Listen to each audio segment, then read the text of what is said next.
spend all day on Xbox and PS4 and blockbuster movies in Ramadan. What should I do? My dear brothers and sisters in Islam, the month of Ramadan is the month where we demonstrate to Allah our righteousness, our pious side. Now, no doubt, Xbox and these types of things, they might be permissible, but they're not the best way to spend the days of Ramadan. The days of Ramadan are meant to be days of worship and ibadah.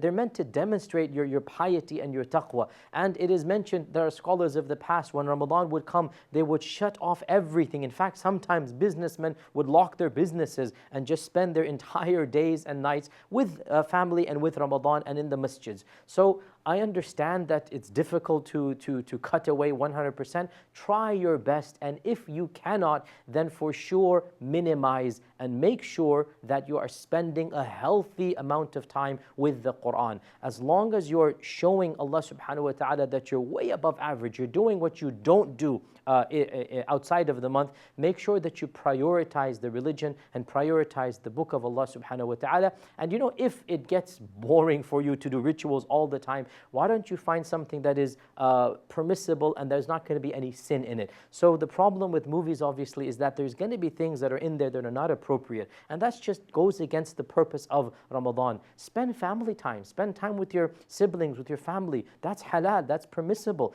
Speak with them, do things that will have no sin and in fact can become actions of worship that will be better for you. Be productive in Ramadan and establish a habit of virtue and of piety and work your way higher and higher. And if you fall into something of this nature, just ask Allah for forgiveness and do a little bit of extra Quran so that you show Allah subhanahu wa ta'ala you're trying your best.